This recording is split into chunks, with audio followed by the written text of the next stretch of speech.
What's up, heathens? How y'all doing? I'm the Godless Engineer, and I critically analyze apologist claims to give you the best arguments and information so that you can stand up and use your voice. And today we have an interview, so I'm not critically analyzing apologist arguments or anything.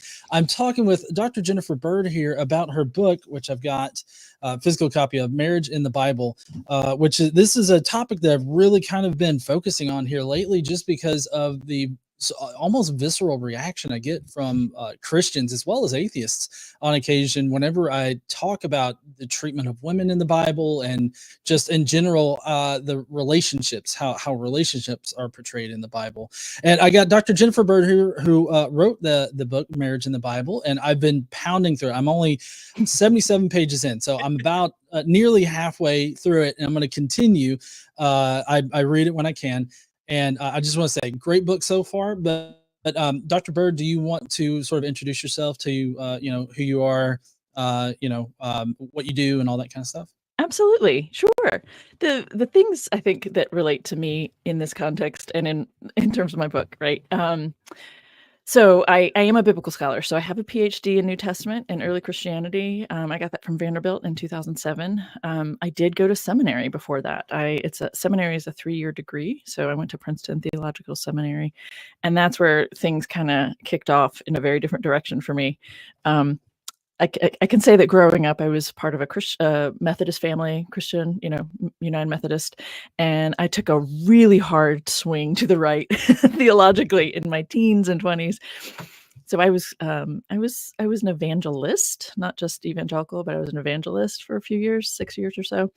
And I was reading the Bible very literally, relatively speaking, pretty literally, and then I had someone show me a way to read the Mary and Martha passage that radically changed the way I saw that passage, but it also did something for me personally. And when she showed me that, I thought, she's attending to the Greek, and that's honoring the Greek in this passage, and it changed something for me.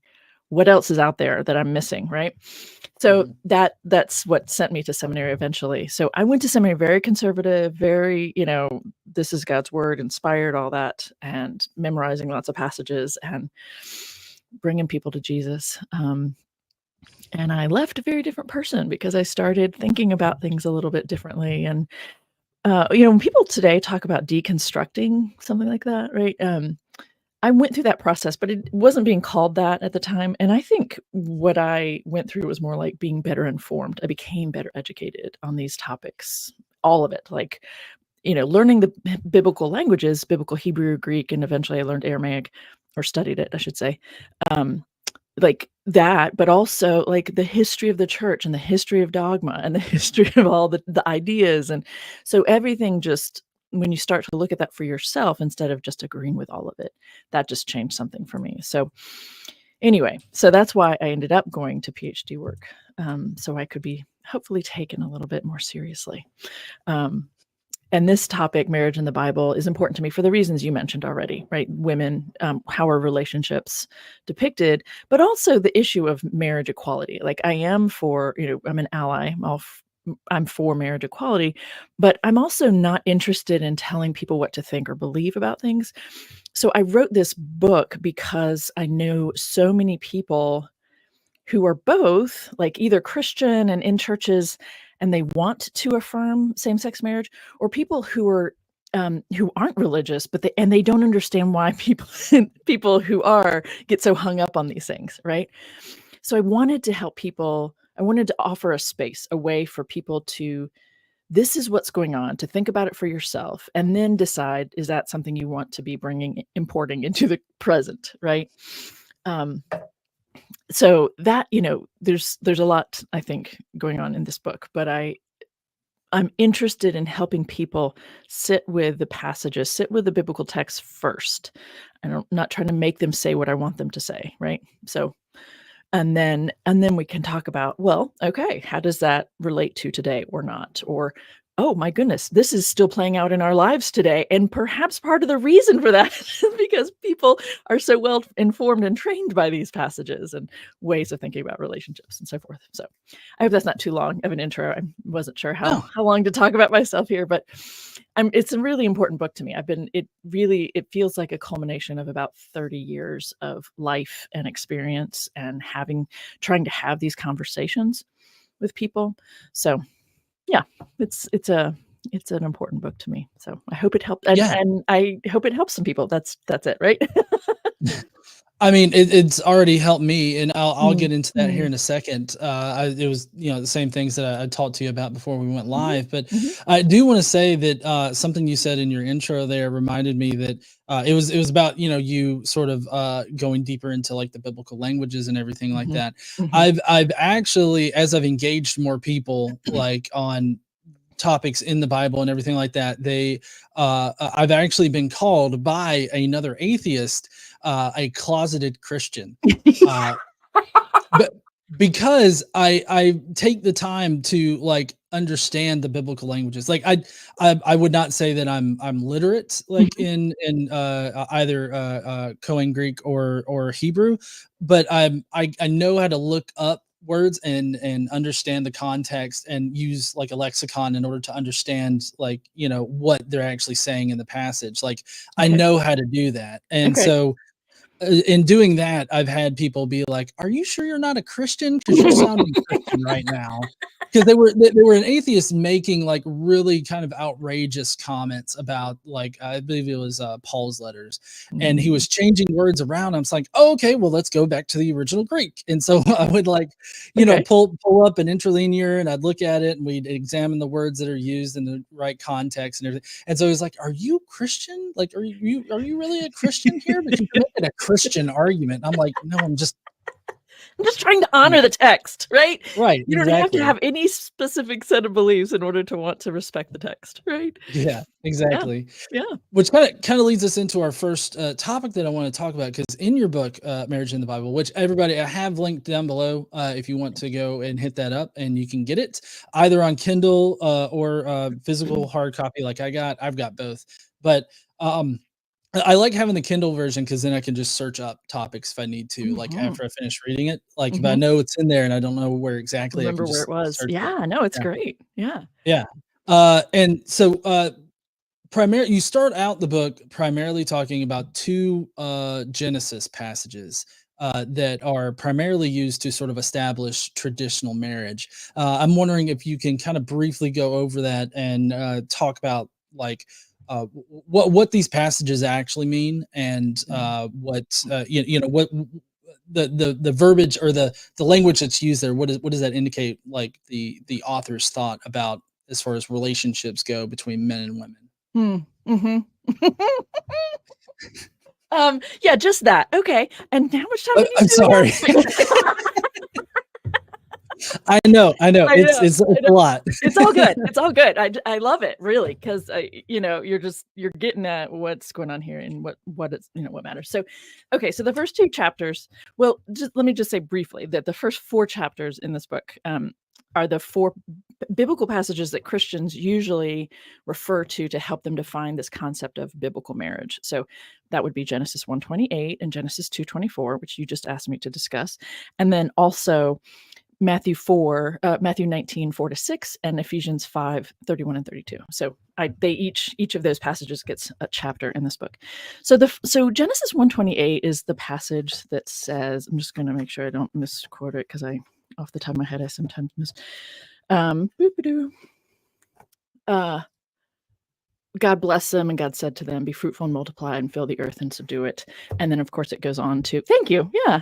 Um, fill the earth and subdue it and have dominion over the fish of the sea and of the birds of the air and over living things. But the part that people quote is just that first part, right? Be fruitful and multiply, fill the earth and subdue it. So Genesis 1. Okay, so when I talk about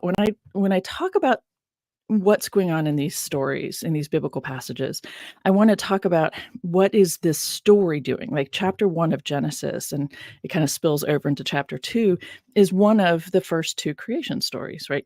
Most people think of Genesis 1 and 2 as one story that the Genesis 1 is the daily thing, and then Genesis 2 is just giving us more specifics. That's how most people are taught to read it. But they're actually two separate stories, and they actually have a different order of creation, and they're talking about different things, and that's a whole thing to get into, which we won't get into now, but it's a part of what I try to help people see, right? That so that we're going to honor, like you were just talking about, right? Let's honor what's going on in these stories. What are they trying to communicate? What are they trying to talk about? So, the first creation story is doing this daily, creation thing. And then at the end, on the final day, all the land animals and so all the mammals and humans are created. And so when you look at the story overall, God looks at the fish in the sea and says, "Be fruitful and multiply." He's probably not telling them to go get married. Right. And then the land animals, right? Everybody's supposed to be fruitful, multiply, fill the earth. And the humans, of course, are the ones being given that particular, command in this case. But that's just what we're doing. What the story is doing or talking about is this big picture about, the world and, human relationships, partnering up and reproducing is just a part of that. Be fruitful and multiply. When people say that this is God ordaining marriage, or this is God's idea for marriage, that it needs to be between a man and a woman because only a man and woman can reproduce, right? That is putting onto this passage our current needs and expectations about things, right? I realized when I was actually not long before I wrote the book, so when I was getting into this work, trying to help people see what is actually being said about marriage in the Bible, I realized I was reading this passage through the lens of marriage because they're going to have sex. If you're going to reproduce, that requires sex. And so I was putting onto this passage that God is talking about marriage. Mhm. But really, it's just talking about a general thing about life. In fact, really, or to come at it differently, it's not like they needed that command in order to get out there making babies, like get busy making babies, right? The animals on the planet and the fish in the sea weren't going to, they were waiting for that command in order to reproduce. No, nobody needs to be told to get busy making babies and having sex, right? So the story is talking about something bigger and, in a sense, more generic than specifically being about marriage. And there's no language about marriage, right? It's just that he's looking at humans and get out there and do your thing, right? It's more like and in fact, most Jewish contexts, this is seen as a blessing, right? It's seen as may you be fruitful, like go do your thing, the thing you want to get busy doing, and another way to look at this is to look at the next verse. So people look at Genesis 1:28 as if it's this universal command that you need to get busy making babies and you can only do it on but then people don't even know what 129 says, which is hilarious because it says that we're supposed to be vegans. Right? I mean, Well, I mean, go ahead. if you ask Ken Ham, Oh, dear. everybody was a vegan, even the carnivores that were in the Garden of Eden. He's got a book. I've got it somewhere here. He's got a book where he's got this Tyrannosaurus Rex with these sharp teeth, and it's like eating an apple. So, or Oh, yeah, whatever. yeah. Okay. It's funny, but it's also he needs the Bible to be right, like Mhm. because it suggests here in Genesis 1 that even all of the animals are only eating vegetation, right? Which isn't true, right? Right. So, oof, Ken Ham. Anyway, um, yeah, I'm not sure. I feel like maybe I haven't done this one justice this morning very well, but be fruitful and multiply, fill the earth and subdue it. Like that's not a command specifically about marriage. Is the starting point here for me? It's not about marriage. It's about God in a sense in this story blessing not entirely, not everyone wants to get married, not everyone wants to have sex, right? But most people, most beings have a desire to reproduce and all that. So that's one of the things that's the main thing I think for now about Genesis 1:28. Genesis 2:24 is actually my favorite to talk about because what? Yeah. Oh, Sorry. I'm so sorry. No. Before we move on from that, Yes, please. generally, how is this verse used, like, in the discussion on traditional marriage and, like, Oh. marriage equality? Yeah. Okay. So in terms of biblical marriage, it's used to say only a man and a woman can get married because only a man and a woman can reproduce. Mhm. And for me, in the context of marriage equality thinking, not that I'm trying to turn this into something that supports what I think, because that's not, I don't want to do that. But for me, I think it's looking, we need to pull back from it and see what is it talking about. And so, there are all kinds of ways that humans show up in the world that are different from any particular command in the Bible, right? Like we Mhm. can't all do all the things, or we aren't all geared for, not all women actually want to be happy homemakers, like it's just a generic, right? But Yeah. many of the biblical passages make it seem like we should be. But that forcing us to do that just because we have certain body parts, like that doesn't work, right? So that's my approach to let's just see what it's talking about instead of seeing it as a command for all time. Does that make sense, what I'm getting at Yeah. here? Yeah. Mhm. Definitely. Okay. Okay, so, let's, move on to 224. Yeah. I'll bring that up right here. Yeah. And I appreciate you using the NRSV updated edition and not NIV, for instance. If you really Oh, were a yeah. Christian, No, a closeted Christian, you'd be using NIV. yeah, exactly. I mean, I don't like using the NIV. That's probably my least favorite other than the KJV. And I've just I try to keep up with, like, what is the best version to use. It's And hard to so know. recently I've heard multiple different Mhm. like scholarly people say that the NRSV UE is the one that you would want to use if you're looking critically at the Bible and everything. So that's what I try to use. Yeah, I'm impressed. It's a matter of debate, to be honest, but that's feels relatively safe for me. But Yeah. but so, yes, but this is one of the really classic, like, but this is most English translations don't do justice to this verse, and that's the main point here. So, when I first discovered that the language in the Hebrew here says we should read this, therefore a man leaves his father and his mother and clings to his woman, and they become one flesh. And the first time I sat with that and just really sat with that, right? Wait a minute. The Hebrew doesn't have a noun to differentiate between woman and wife, and the Hebrew doesn't have a noun to differentiate between man and husband. We do, because that difference is important to us, but the Hebrew didn't. And here, the translators have all made a decision. They've all made a decision to make this be about marriage specifically by importing married language.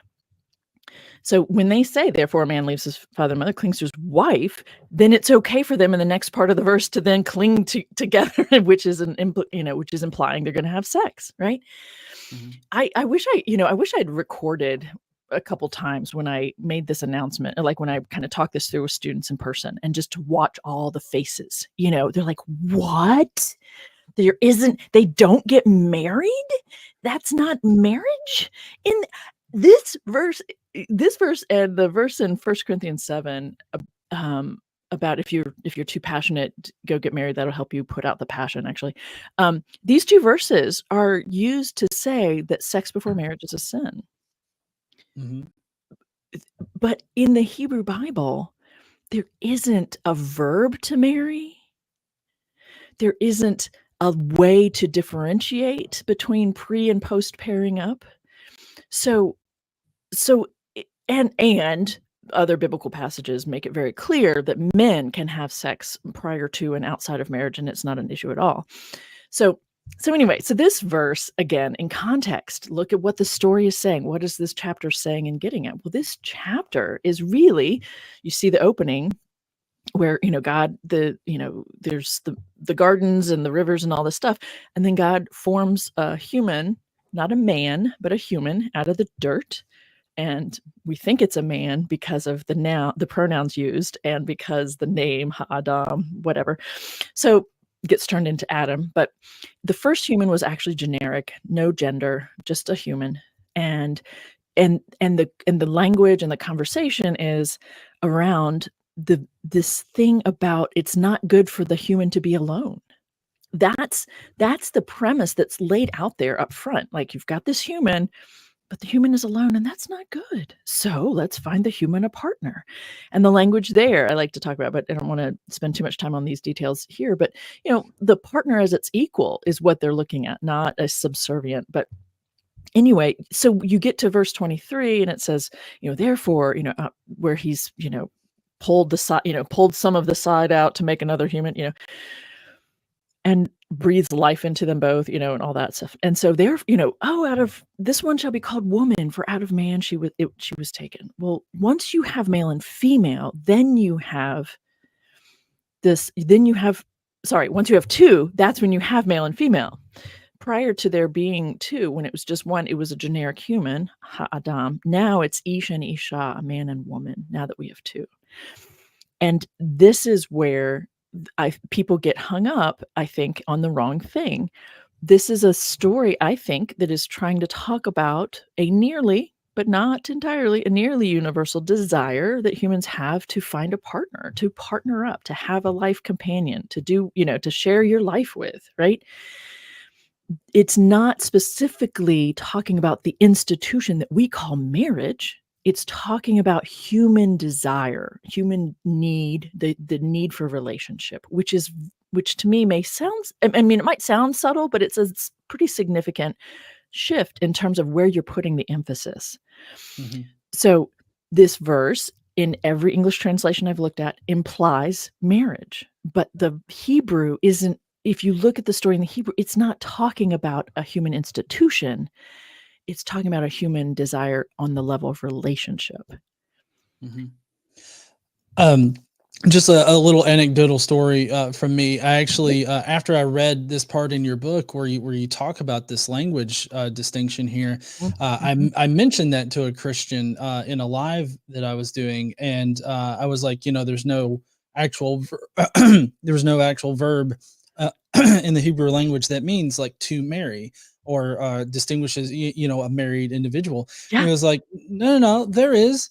He copies the Hebrew word that you specify. It means to take or taken. And he's like, that means marry. I'm like, no, that means to take. That's what this person did this live with you. Yeah. Holy crap. Yeah. I mean, and so I share charts actually in that chapter, as well as I think in chapter 5, where I'm talking about more terminology, just to highlight that. Sorry, I just unplugged my headphones. To highlight that, a lot of translation committees have chosen to translate lakach as marry, but they also all agree in these other situations it's just to take, right? And so, why is taking a woman being called marrying her, right? This is it's a redirect, it's a misdirect, or it's a, don't pay attention what's going on behind the curtains. This is a man takes a woman, so back to your point and your questions. I kind of get off on tangents sometimes. No, that's perfectly fine. Okay. The translation committees have they're misleading us, right? When they translate, go and take a woman as go and marry a woman. They're misleading us because we have mostly nice, lovely connotations associated with marrying. Maybe not everybody does, but in their context, he's literally just going out and taking her. There's no mutuality. There's no vows being exchanged. We're not committing to each other for life. I get students talking about it through their lenses, right? My lens is that I'm going to commit to someone hopefully for the rest of my life and love them and be, whatever. Like, great. That's not what they're talking about here. And so translation committees are misleading us over, and that builds up, so that to the point where I think we should remove from both testaments, the Hebrew Bible and the Newer Testament, which is my way of referring to the Old Testament and New Testament, we should remove marrying verbs from the Hebrew Bible, and we should remove any reference to husband and wife in both testaments, because neither, even in the Greek in the Newer Testament, there isn't a way to differentiate between man and husband or woman and wife. It's in the passages in the Newer Testament where it talks about husbands, do this with your wives, and wives, be submissive to your husband. No, it's just woman, be submissive to your man or to the man or whatever, right? Men, do this with the women. Like, it's not, I mean, the originals are much more raw. And so people are trying to make it more palatable instead of showing us what they were thinking and doing and talking about at the time. And so, go ahead. Sorry. Oh, no, you're fine. I was just going to ask, would you call that being anachronistic, like in inserting like our modern understanding onto this older text, sort of overriding what the original Hebrews or later on the Jews would have like thought about relationships? Such a great question. It's a great question. I appreciate this because I'm not sure if it's anachronism or if it's discomfort, right? And so it's a willful misleading because of the discomfort. Instead of, I mean, I do think I think calling it anachronistic is kinder, but Okay. but I don't think that actually is what's going on. And here's the thing, like, I know a lot of the people on the NRSV UE committee, for instance. Like, I know the people who did this, and I made comments, like about this particular thing, actually. And they're going to do what they're going to do, but are they trying to be malicious in misleading people? Or are it's really unpalatable to them because most of the people on those committees are people of faith, whether a Jewish tradition or Christian. And so it's uncomfortable for them to represent it in a raw kind of a way, right? It's uncomfortable. Well, what we mean by these relationships is this. So we're going to call it what we mean, because it's a sacred collection and it's really powerful. And so if we're going to present it as what it actually says, that's not going to go over well in the pews and in the synagogues, right? The people in the pews and the people in, it's really about that, in my opinion. And it's about things like power. And I mean, you know what I mean? Like, it's about, it's that, and it's not the level of intellectual integrity. It's the level of how this plays out for people of faith and what we want them to think about these ideas and passages. And I mean, it's really about the issue of faith and how that plays out for people. Yeah. And I like the people on the committee. Like, please, so that's why I raised the point. Like, they're lovely people, right? They're very intelligent people. They're some of the best in the field or whatever. But that doesn't mean that they're not seeing this clearly. Okay. Well, would you say that this is a more of an instance of this ownership of women that we see in the Bible, like taking ownership of a woman rather than entering into some kind of like mutual relationship? Yeah, I mean, that is what their moves are doing, is keeping us from seeing, yes, that's what's going on in the Hebrew Bible in particular. It still plays out some in the Newer Testament. Excuse me. But yes, in the Hebrew Bible, I think you're absolutely spot on there. The relationship that we call marriage is very much about women are property, right? Women are property, men own them, men get to control what, their bodies. And so anything that that's uncomfortable for a lot of people. Like, most people don't want to acknowledge that, don't want to face that that's what's happening. And so, yeah, So that's part of the motivation for sure, to redirect on that. Mhm. Hmm. The relationship we call marriage in the Bible, in the Hebrew Bible, the way it shows up is taking. Actually, in the chapter you are about to get to, so the one called it's a matter of terminology. They're actually the primary verb that's used in the Hebrew, lakach, to take, which is translated across the board when it has to do with a man and a woman, it is translated as marriage. It's not the only one, but it's the predominant one. But there are other verbs that are even worse. Like worse, as far as like translate, like whenever they translate it to a more modern concept, like there's even worse violations of that. No, not quite that way, but in the sense that, to me, the verbs themselves are actually they're being translated as marry, but the verbs in the original are even more aggressive about a man dominating over a woman. Oh, okay. I'm I definitely have to laugh. interested in those. Right. I mean, I kinda have to laugh at this even though it's not funny at all. Sorry, I'm the exact same way, Dr. right? Bird. So Thank you. Good. So you appreciate my ridiculous humor or whatever. So what, and yeah. just, I won't get into all of it, but one of the verbs is related to the noun for Baal, which many people are familiar with as a god, but used as a noun, it's just Lord, right? So Mhm. it's like asserting that he is going to be master over her. But that verb form is translated as marry. And then there's the verb nasa, which is to take by force. And I mean, I was looking at the scholarship on this, and these male biblical scholars were just doing all kinds of dancing around, like, well, this isn't bad or negative or what. I'm like, are you kidding me? Like, it's the literal definition that people have agreed on, is that you take by force, like, meaning there's no bride price, there's no gift given, but literally just taken. So, financial exchange. Her father isn't given any money for it, right? And then there's another one that's even stronger in terms of I lording, fe like mastering over her. It's kind of gross.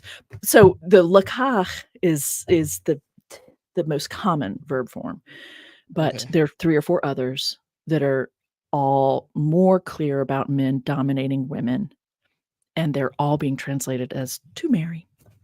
Yeah, I was gonna say that taking by force as a form of marriage, it sounds like a shotgun wedding, to be quite honest. A Sort of, shotgun wedding? Yep, we yeah. could yeah. I mean, or you could look at all of the marriages that are like political alliances between countries, right? Taking by Mhm, force. I mean, this woman has no say at all, but she's a pawn between these men, right? mhm.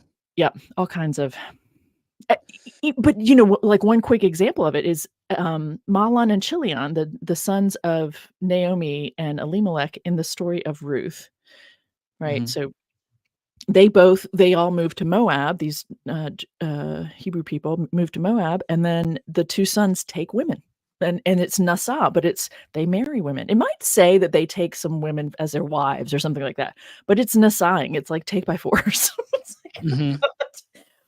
we just read right over it. We don't realize what's being said there. Yeah. And so I'm guessing this passage, the Genesis 2:24, I guess this is primarily used like in apologetics now to say that, only a man and a woman are to be married, and that this is some kind of like, I guess, holy institution of God or something like Yes, that. Is that God right? ordains marriage between a man and a woman, and no sex before marriage. It's used to say both, for Mhm. sure. But yes, definitely what you said. Definitely that God ordains marriage between a man and a woman. Right. And I don't know if this comes up in the next verse, which is I believe Matthew 19, right? Mhm, mhm. Uh but I know that you kind of made this distinction in the book about how um what they're identifying as marriage is really just having sex. And so like that means that there can literally never be premarital sex, because any sex with a unclaimed woman is considered a marriage, right? So like there's no premarital sex in that sense, right? Yes and no. It's such, again, you're like, you're hitting all the great points. It's I've read the book. Well, you have read the book, it's fair. But the caveat on that is, like, both, yes, you're absolutely right, but then there's this other issue that unless the man doesn't actually want it to be a marriage. So, in other words, a man, biblically speaking, the way the narratives play out and what's being endorsed in the laws and all of the different things, a man claiming a woman as his own, the way he does it is to have sex with her. And that everybody knows she's his, right? He claims her as his own by having sex, and there you have it. There's no like, we don't know of any ceremony, blah blah blah. But there are cases when men have sex with women that they don't want to claim as their own, right? For whatever reason, and they don't have to. Right? Or so we look at the story of Jacob with his two sister brides, right? And Rachel and Leah, and the women who are given as a part of their wedding, or a part of their being paired up with him, he worked for them and then they're given to him. But they also have enslaved women who are, part of the package. Leah has her own, she's a servant, but usually translated as handmaid, or I don't know what, but Leah and Rachel both have a woman that come with them.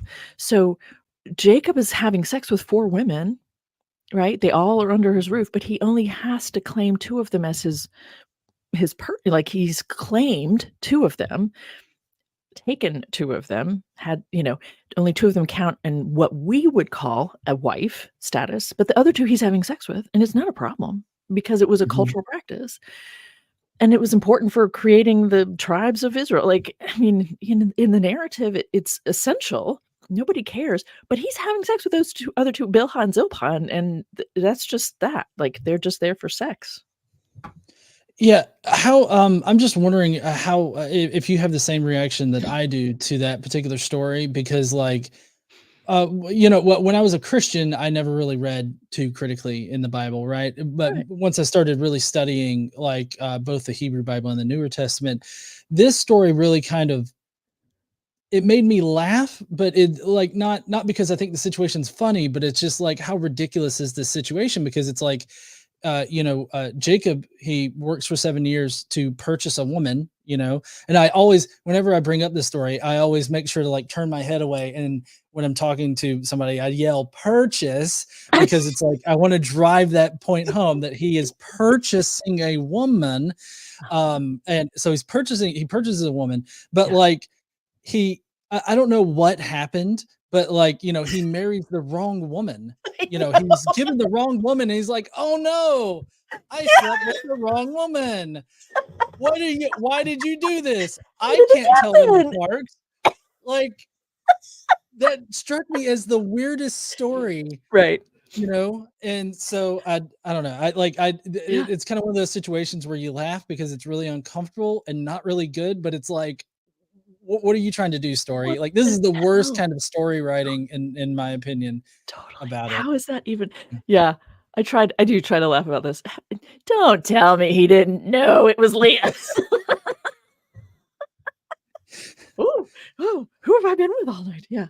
Yeah. Exactly. Well, and then the narrative also continues and says, okay, he's angry, and the response, right? The response is, okay, well, just give her 1 week with you, and at the end of the week, we'll give you the other one also.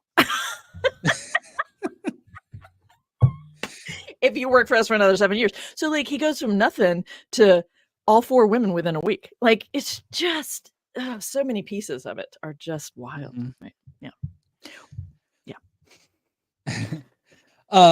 All right. So, was there anything left to say about Genesis 2:24 before we move on to the Matthew 19 verse? Because the Matthew 19 verse, if I'm not mistaken, is the one that I kind of had a little bit of fun with on Facebook. Yeah. Oh, Well, I nice. like to make meme like, whenever I learn something new, and Yeah. I've been learning a lot from your book, whenever I learn something, I like to make a meme so that I can try to, like, do some edutainment basically Yes. No, on I it. love it. I think it's great. Yeah. And so that we're definitely gonna get to that one, but, is there anything left that you, wanna say about 224 here? I you know, I there are things I could say, but I don't think so. Like, you know what I mean? Like, I think it's the gist, the main thing that I'm interested in people taking, like, if there's a nugget, is that this isn't talking about marriage. We're being importing marriage language onto it where it doesn't belong. And I think because of that, we're missing that what it's really getting at is this thing about humans and relationships, right? It's not good for the human to be alone. Let's get that human paired up. And when you're reading it from that perspective, then you can just you can just say, yeah, well, who are the people? Who is it I'm interested in being with? Instead of this is what God ordained for all time, specifically. So Right. yeah, Okay. yeah, And if anybody wants way more information surrounding this, analyzing both of these verses from definitely a more granular sort of level, definitely get Dr. Bird's book here Mhm. because I mean it's fantastic. Like when I start reading it, I can't put it down. I'm just saying So like nice I'll of you. just keep reading it. Yeah. Thank you. Uh, I will also say just really briefly, I do have the audio recorded, and I'm just waiting for the go ahead from the publisher to be able to release it. Yeah, yeah, 'cause I know I'm that I'm helps. I'm u- That I'm works for definitely you. using one of my Audible credits for Okay. that. So. Sweet. uh, I'm always looking for good books to get, and that's definitely one I'm gonna wanna have in my library. That's so So, nice of yeah, you. yeah. Yeah. All right. So, so moving on to, the Newer Testament, which is Matthew 19. I can't remember the verse exactly. Okay. I know but, Yep. which verse is it that we need to go to? Yeah. Well, if you're gonna pull it up, I would look at Matthew 19:3 to 12. But the piece that people focus on is 4 to 6. So you Yeah. can yeah. They So definitely like to cherry pick a lot out of that's the right. Bible in general. Yes, but most people do, even when you're doing it for left-leaning purposes, Yeah. because you have to, Well, right? Go ahead. yeah, yeah. Well, I was just gonna say, whenever I bring up, things and people are like, "Oh, that's out of context." I'm like, "Well, let's read the context then." And so, like, I try to read like around it to just to make sure that I'm not misrepresenting it. So I Right. definitely value keeping things in context. Yeah, Yeah, yeah. Um, so this passage, yes, when people quote, they quote verses 4 to 6. And which is interesting because verse 3 makes it opens up that they're not even talking about marriage specifically, they're talking about for which reason is Jesus okay with divorce? But this verse taken 4 to 6 taken out of context is used to say that divorce is not okay. So okay, so Pharisees come to him, they test him, "Is it lawful for a man to divorce his wife for any cause?" That is a shorthand way of getting at several couple hundred years of debate and like debates between amongst Jews about for which reason is it okay to divorce, right? So there's the Hillel and Shammai, they're 2 groups in general. But so it's a shorthand way, and most people don't realize that. But anyway, he answers playing along with the way this debate has played out for several hundred years.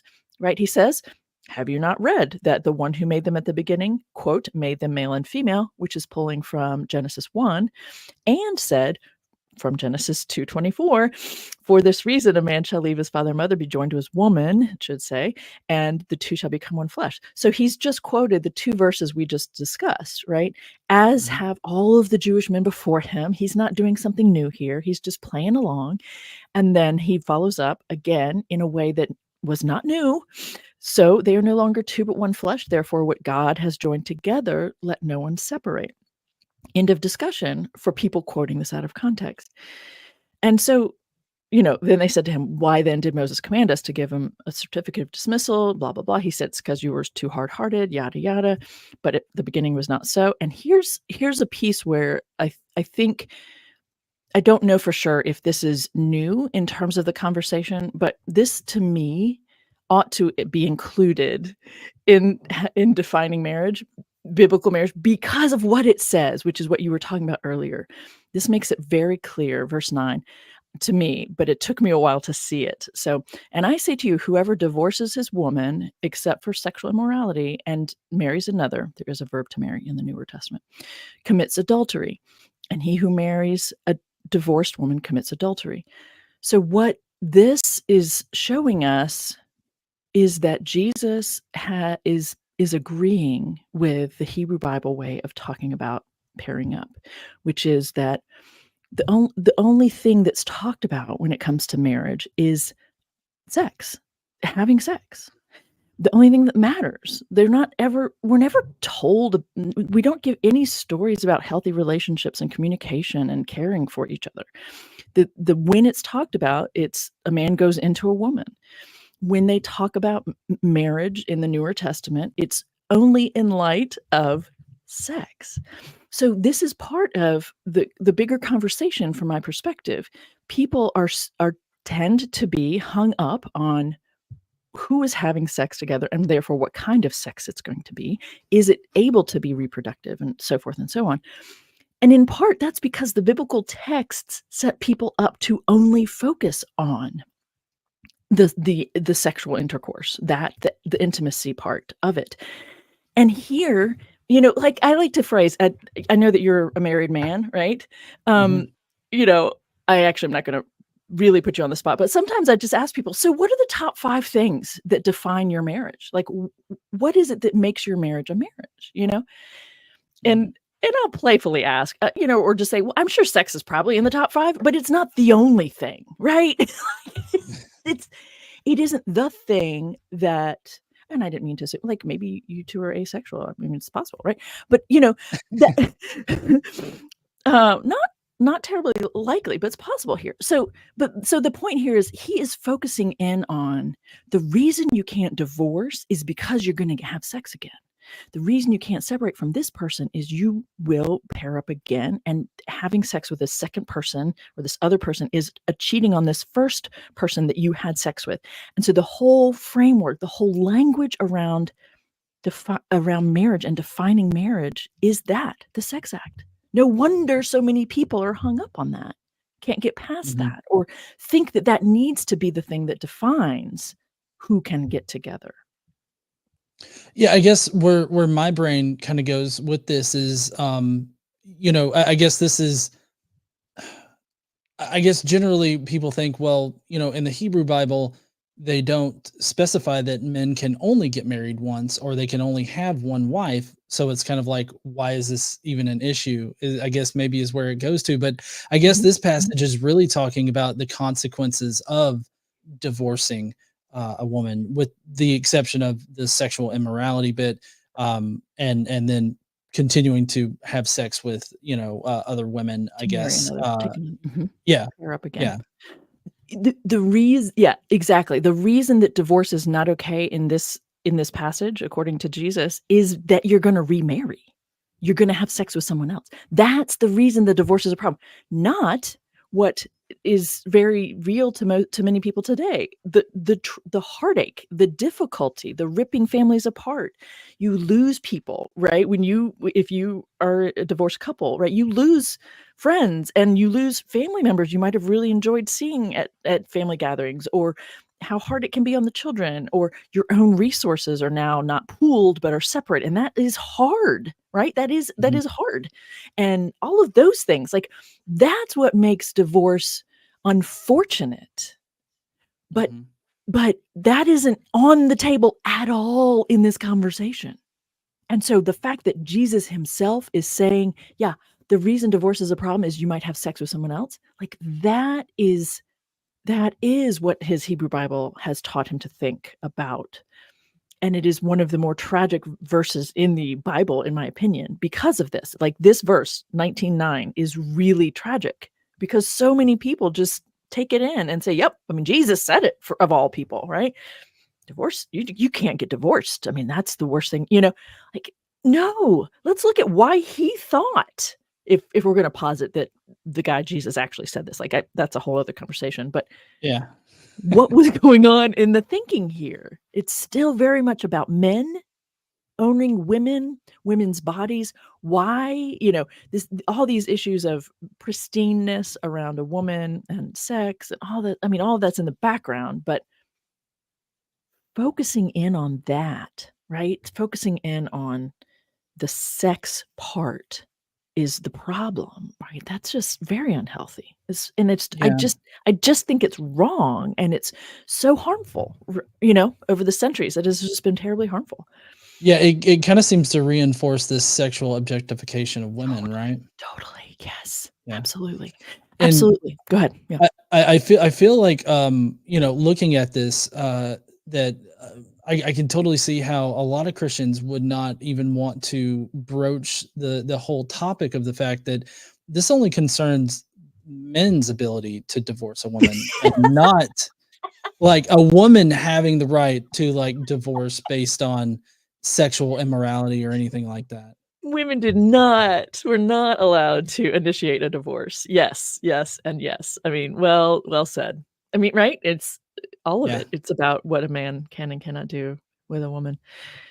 It's Yeah, just it's really weird because, you have a lot of people now that, put Jesus up on a pedestal, of and I'm course. not saying that he doesn't have, like, good qualities that he teaches, but, it seems rather weird to put somebody up on a pedestal that's like, "Oh, yeah, women don't," or at least to the point of not discussing the ability of women to have any kind of say in their Right, marital, relationships. It seems right. kinda weird, right? I Yes, I wanna just let that sit for a second. I'm like, "Yes, it does." And it's hard for people in Christian communities to be able to see this, right? It's really hard because that pokes a hole in something really important for them, and I get that, but that's why, like, I struggled with, to a certain degree, some of the things I put in this book, I almost like, 5 years ago, I'm not sure I would have put in there. But but that's why I decided I needed to, right? Mhm. Because people don't want to see these things about Jesus in particular. Here, he's suggesting that he's kind of reinforcing this women are objects, right? But also, and this was I will never forget this. I was having a conversation by Zoom like many years ago, pre-pandemic, before it was a big thing, and I remember having this conversation with a very conservative fundamentalist evangelical, and I said something about Matthew 19. I said, "Well, what about Jesus's comments about eunuchs at the end of that exchange?" And he physically shook,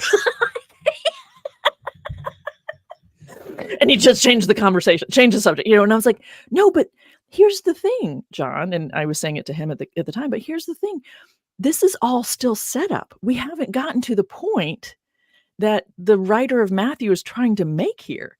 So Mhm. this is all just preliminary stuff, and it's verses 10 to 12 that I think are really juicy." And Those verses are the ones I made the meme about, but good. Oh, good. I'll have to go sorry. look it up. I wanna see what you did. Yeah, so, when it's the disciples react like, "Oh my gosh, if that's the case, it's better for us not to marry to begin with," and he's kinda like, "Yeah, probably." He doesn't challenge that. He just keeps moving. He's like, "Yeah, not everyone can handle this teaching, but only those to whom it's given. There are eunuchs who've been so from birth. There are eunuchs who've been made that by others, and there are eunuchs who've made themselves for the sake of the kingdom. Let anyone accept this who can." I mean, that is the exact opposite of being fruitful and multiplying. Right? Yep. So we're quoting out of context, "Be fruitful, multiply" up here in 4 to 6, but the point that Jesus is making is it's pretty radical. It is non-hetero, and it is non-reproductive, because eunuchs were known, not whether or not it's true, they had a reputation for being adept at sexual encounters with men and women, and they are not reproducing. I mean, that undermines traditional family values as defined in this country, right? Yeah. I sorry for interrupting, but No, I go, go, remember go. I remember, this section 'cause I read it and really and it was like I just dawned on me, like, what this actually means, this section, but I like, you put in there, like, the proclivity of eunuchs for being, very sexual in nature, uh, but the one thing that made me chuckle was you were talking about, I can't remember the girl's name in the Hebrew Bible. The one where the eunuchs went out and procured like all of the young girls for the king. The Book of I want to Esther. say Yeah. Esther. Yes. Yeah. Yeah. And it's like, the eunuch that was taking care of Esther like knew how to please the king, like knew how to be the chosen one. And it's like, how did he know that? Isn't that great? Yeah, Yeah. I had a friend point that out to me in Peterson Toscano, and I was like, "Oh my." That you Whichever don't way get you get, yeah, yeah, you don't get taught that in Sunday school, and I just know that. that part isn't read very closely. Yeah. Yeah, But as far as the eunuchs, I know yeah. that you talk about like the what it means to be a eunuch at this time, and I'm just Mhm. kind of wondering if you can explain that a little bit because Jesus seems to be like in favor, of the whole being a eunuch Yeah, or what it means to be a eunuch in this situation. exactly. I am I'm also I was just gonna pop into the chat, I don't know which if I put it in here, does it show up in both streams? I'm not quite sure. It should if you're logged in over here. Yeah, well, it's on yours, but I can definitely put it in mine. Okay. I mean, that would be great. Um, the reason I'm sharing that is on that website, I have linked the article that I draw from in this part of the chapter because it's really meaty. I mean, it's biblical scholarship, traditional biblical scholarship, which tends to be very, dense. And so the essence, like what it boils down to for me in terms of trying to apply it in this context is within the first century context, there's already, I mean, eunuchs have been around. It's not like it's a new thing. Um, and the reputation associated with them is around gender. So they were often talked about as like either, and this is the way they're talked about. I don't think of it this way, but as some sort of abnormality or something grotesque, or even the language of a third gender was used, so that they were both male and female, and therefore neither or something other, right? So I find that interesting that Jesus is being affirming of of bodies that are non-binary by definition or by perception, right? Um, so there's that piece historically. There's also what we were just joking about, which is, you know, when people often say, "Well, once a man is castrated, he can't have sex." I'm like, well, that's interesting. Two things. One, if they're castrated post puberty, they can sometimes still get an erection. But two, you were assuming that sex is only about sticking it in something. That they have a very limited view of sex in that case, yes. Right? And it's actually kind of tragic. Yeah. Mhm.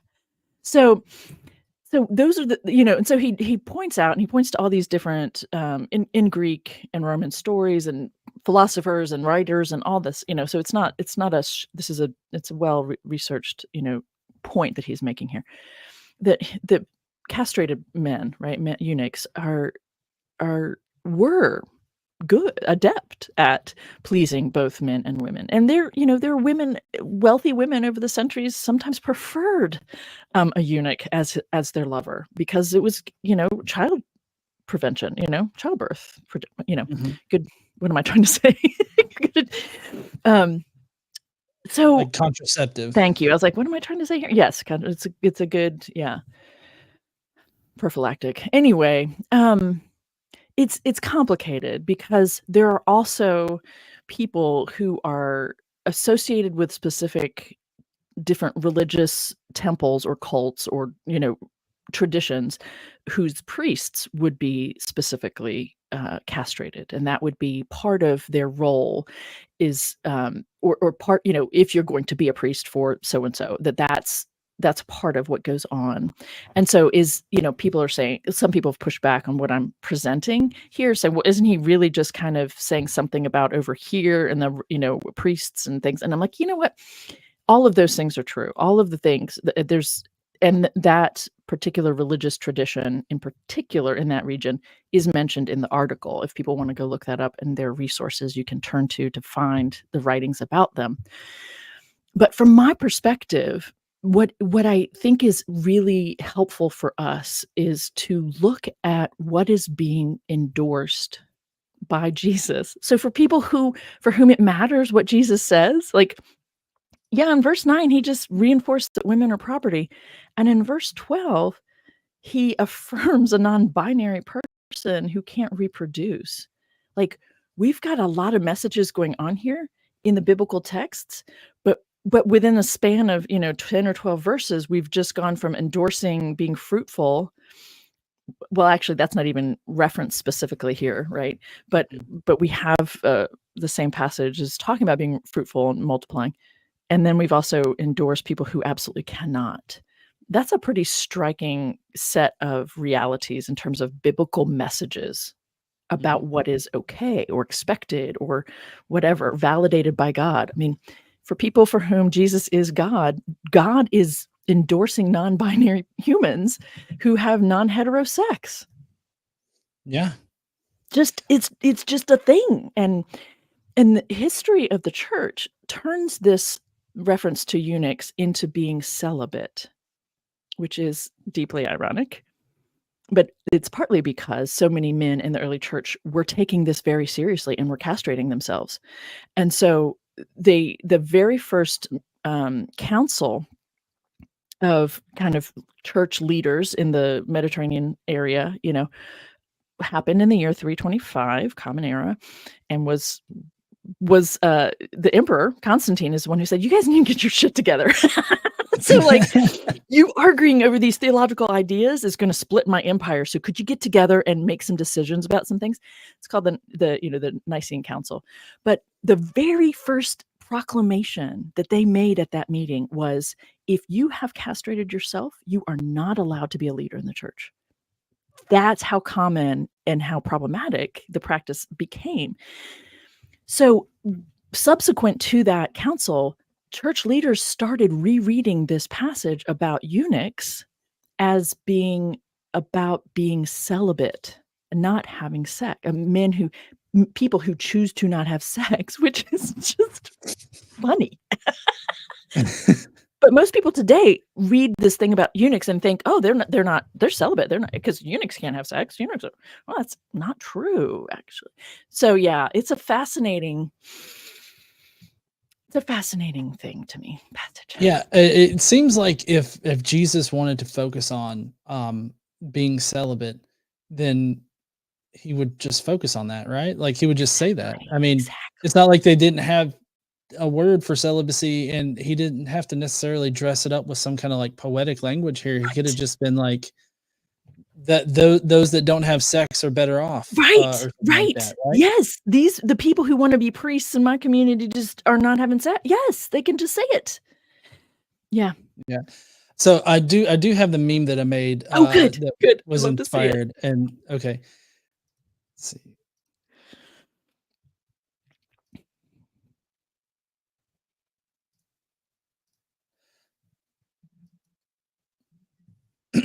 So it says, "Hey dudes, if you're serious about getting into heaven, you'll do a DIY nut removal, or let your bro do it. Just don't show up with your jewels, okay?" Yes, I love it. I love it. Matthew 19:12. I mean, that's great. That's great. I can't remember if I put it in the book or not, but when I first started thinking about this, I'm like, yeah, I've actually thrown this out at people who are bugging me, like on Twitter or whatever. I'm like, so when are you and your brother, when are you and your buddies going to castrate yourself? Yeah, just do that. and also, can you just imagine a Matthew 19 booth at Promise Keepers?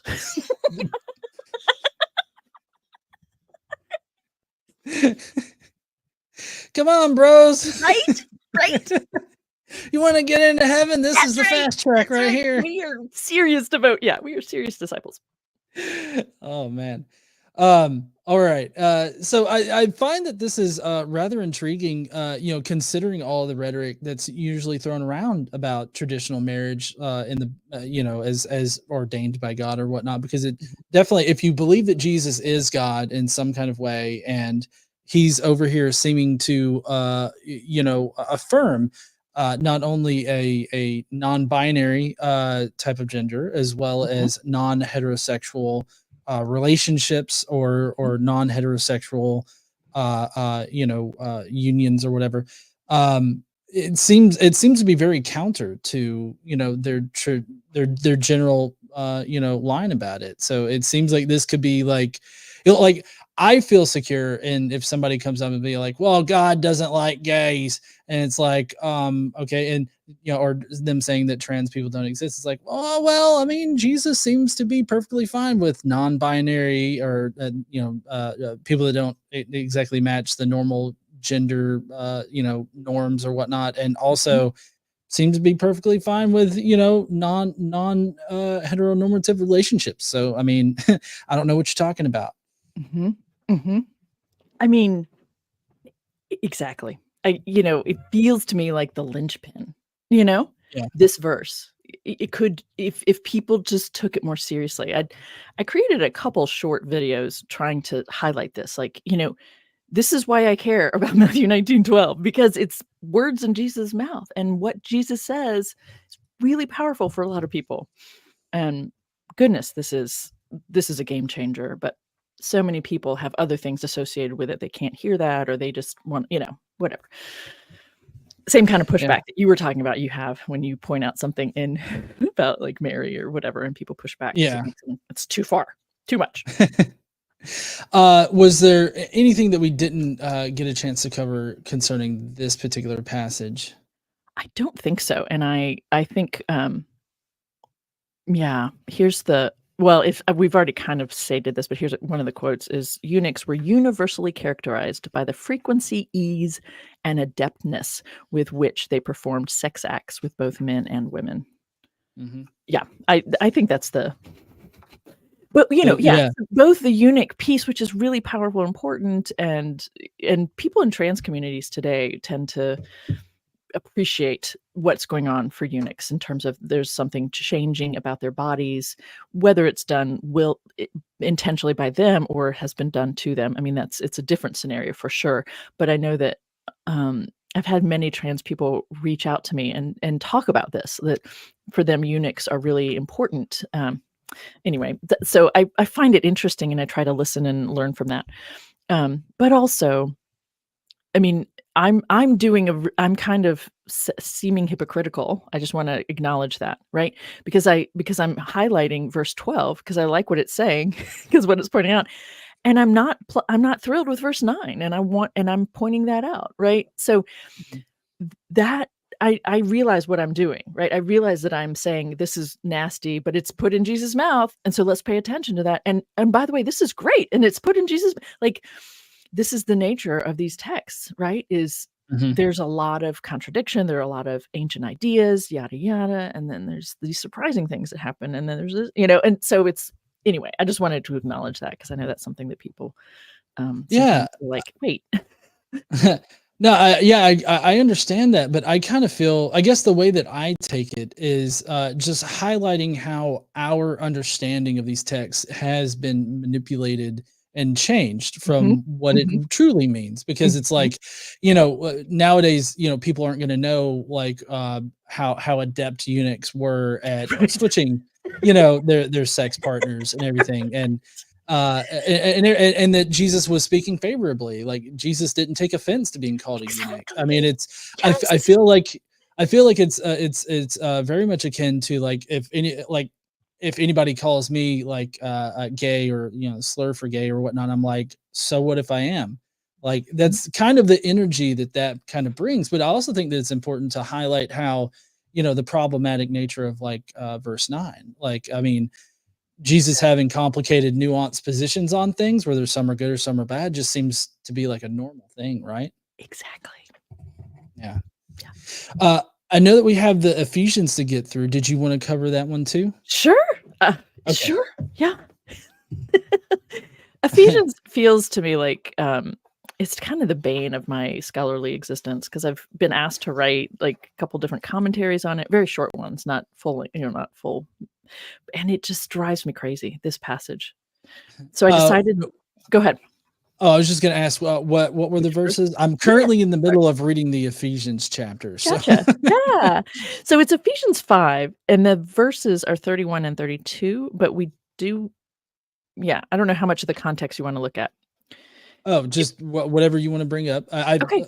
Context is important. It is. So let's do verses 21 to 33.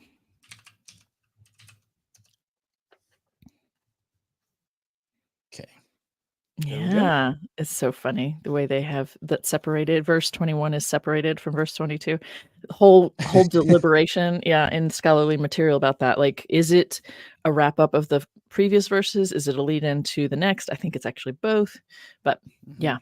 So the verses that are quoted, right, the reference to biblical marriage are verses 31 and 2. So again, just skipping down to that for this reason. So this is a paraphrase of one we've already talked about, right? Genesis 2:24. For this reason, a man will leave his father and mother and be joined to his woman. There is no word for wife in Greek, and the two will become one flesh.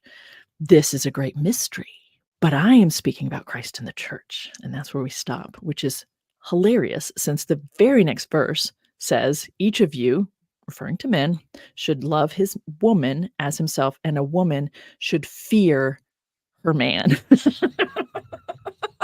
Wow. Exactly. Yeah, I know it renders it as respect here, but it's got a caveat. Wait, how ridiculous is this? Look, it says should respect her husband with a caveat. Come down here, it says or fear. Like it's just an aside, like respect or fear, whichever one strikes your fancy. Yes, it's phobos. It's the word we use to attach to words like a fear of spiders, right? Arachnophobia. It's a fear. And it's that's a whole nother conversation, right? When it says to fear the Lord, the fear of the Lord is the beginning of wisdom, blah, blah, blah. Does that mean respect or does that mean fear? And I think it's both. And it's anyway, so yes. But it's also troubling to me because again, I am kind of going on a tangent, but the other passages that are in the Newer Testament that are language directed at women in terms of their relationship with their men are couched in fear language. And it's at times in First Peter, I wrote my dissertation on First Peter 3, the first 6 verses. And the language there is, it's saying you've become a daughter of Sarah if you do what is good and are not frightened by terrifying things. Like it's just it's just fear. Like this language pervades. So anyway, so no wonder people stop at verse 32. They don't quote 33. And that's just, it's so disingenuous, right? When it's very clear you're focusing on this one piece, but in context, we've got a very different thing happening. So when I talk about this in the book, I'm focused just on verse 32 since that's the new content. And what is really interesting to me is what this verse, this is a great mystery. I'm speaking about Christ and the church. What this verse has done and been kind of foundational for the church. And it becomes foundation for sacramental language for people in the church. And that might not mean anything to a lot of people, but it's this verse, this is a really powerful verse in terms of what it is holding up within Christian tradition and belief and all that. So so I like to talk about the whole passage because it starts out, that's interesting. Oh yeah, the footnote there on verse 22, wives also. Okay, that's not okay. I'm a little thrown by that. I want to go look it up, but I'm not going to right now. But anyway, wives, be subject to your men. So it's actually in the Greek. It's actually saying women, be subject. Submit yourself to your men as to the Lord. For the man is the head of the woman, just as Christ is the head of the church, his body, and is himself its savior. Just as the church is subject to Christ, so also women ought to be in everything to their men. And I've actually had an exchange with a female pastor who insisted that this passage, verses 22 to 33, is egalitarian, meaning Yeah, she thinks that this is this is the basis for men and women being equals in a marriage. I'm like, I don't know how you can even say that. Like verse 23 says that, or just 24, right? Women are subject to their men the way the church is subject to Christ. I mean, that's a pretty clear hierarchy there. Like that's not equals, right? Well, Mhm. but then it turns around and says, men love your women. Okay, that's true. And that was somewhat progressive at the time to suggest that a man would actually love his woman instead of just his lover on the side. Um, and love your woman is progressive at the time, but it's also being placed in this context of the woman is to fear you. And so this isn't equality. It's people wanting it to be that and ignoring what's actually being said here. So, and honestly, and I usually try to point this out, I think that the standard being placed for men is also unfair. You when it says that men love your women as Christ loved the church and gave himself up for her in order to make her holy by cleansing her with the washing of water, blah blah blah, as to present the church to himself in splendor. This is problematic for me. All of this is without a spot or wrinkle or anything of the kind, right? Because the woman, the bride, has to be pure, blah blah blah. It's really gross, right? Perpetuating the purity standards for women, all of that. In the same way, men should love their women as their own bodies. He who loves his woman loves himself. No one ever hates his own flesh. Well, we've just established that men are to emulate Christ. And according to traditions, Christ died, but he was raised from the dead. If a man dies for his woman, he's not coming back from the dead. And I have people, men in the, community, in the audience or whatever, push back and say, I like having that standard to live up to. I'm like, okay, that feels to me a little bit like Stockholm syndrome, and I don't say that out loud, but I do think I do think that, like, okay, that is important to you. You've been given a positive example for you, and that works for you, and I respect that, but it also concerns me personally because it's not a fair standard. It also, ramps up what this idea that men have to be the breadwinner, all of that is playing out in this context, in this passage. Anyway, so no one ever hates his own flesh, blah, blah, blah, because we are members of his body. No one ever hates his own flesh, but he nourishes and tenderly cares for it, just as Christ does for the church, because we're members of his body. Okay. So for me, this passage, then you get to this for this reason, right? A man leaves his parents, joined to this woman. This is a great mystery. So the short take home on this passage very much endorses hetero only marriage, right? The Christ to the church, a male to a bride. And when you have that language, I'm speaking about Christ in the church. Christ didn't actually marry the church, but Christ is the head of the church. We have a lot of mixed metaphors going on here. So it's really powerful language that it's troubling to me in general, but you have all of the pieces of women needing to be pure and holy and white and clean, and men, it doesn't even matter. And that's perpetuated here, and doesn't sit well with me. Women are being told to be subservient to their man as they are to the Lord. This is a dynamic that I think a lot of men typically just kind of brush aside because, well, I'm supposed to love her, and that's a good thing, right? It is a good thing to love your partner. Anyway. The overall context here is still very hierarchical. It's not equality. And then you have this issue about the mystery, and there's a lot to say there. What do you want to talk about this passage?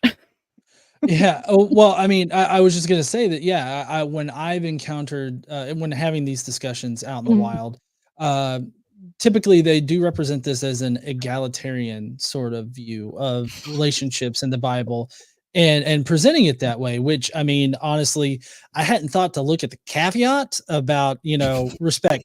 or fear, kind of thing down there, which I'm gonna definitely be pointing out in the future. But it's like, in this section, a lot of times people will say stuff like, "Oh, well, it says that you should love your wife," and it's like, yeah, it does, but that still doesn't detract from the fact that you've got this hierarchical, Right. sort of pattern to it where Mhm. the women are subservient to the men. Like that's Mhm. just a a plain reading of it. And typically people get mad when I, read from the Bible. Like they don't like Plain it when I reading. just read yeah, just You point out what's there that they read. didn't Yeah. want to do. Uh-oh. Looks like I'm frozen. Sorry, I'm not sure what's going on. Oh, Can you hear me? yeah, I can hear you. Okay, I'm not sure what happened with my camera. There we go. Weird. Should I just keep talking until it comes back, or should I hop Sh out maybe and hop back in? I don't know. if you want to. It sounded like your mic changed a little bit. There So I we don't know go. what. Oh, wait, there you are. Yeah, let's do really quickly check it. So it's still my microphone's set, so I'm not sure. Oh, yeah, you're sounding fine Yes. now. You're back. Okay. Okay. The other thing, this is an important thing to point out, which I'm not sure I've included this in the chapter, which is when we see husbands men love your women, we think of our modern concept of love. But love in their context wasn't about emotions. It was about caring for. It was a it was a commitment, not a emotion, not a I'm in love with you, that kind of a thing. There was, masters had love for their enslaved people. They took care of them, or like they use the word this idea about loving very differently than we do. And Jennifer Kunst has written an article about that. But I think that's not something I bring up in the book, but it's even that, right? Even this thing that we like to say, "Oh, well, look, the men are being told to love." Like, yeah, even that is not what you think it is. I do remember you, I think briefly mentioning that because I do remember you mentioning Jennifer Oh, okay. and the aspect of that this kind of love that's being discussed is not like how we think of like love or what it Oh, good. means for like me to love my wife or something like that. It was very much in a different light. It was a section that I just read, so Oh, I don't remember it exactly, yeah. but I'm yeah, glad you it definitely said something about that. Yeah, yeah. The you know, good. I'm glad to know that I did get that in there because I was just sitting here thinking, I don't normally talk about that part, but the other thing about this to me is this mystery part, and, there's a there's actually a great deal going on from my perspective in this passage, and partly because of the way the early church fathers started taking it and using it. And what I wanted when I was researching for this book, I really didn't want to engage Augustine, um, Mhm. be, though a lot of people, especially in Catholic traditions, but everybody, any Christian today is influenced by Augustine's thoughts, whether they're aware of it or not. And I really didn't want to engage him because I find him so difficult and really unappealing, deeply difficult and antagonistic and nasty and ugly and all kinds of horrific things about reading him. Like it's really hard for me. But when I got to this chapter, I realized I really had to engage Augustine and some of his writings. And because of how influential they've been for people in church. So I ended up we decided to call it a postscript on Augustine.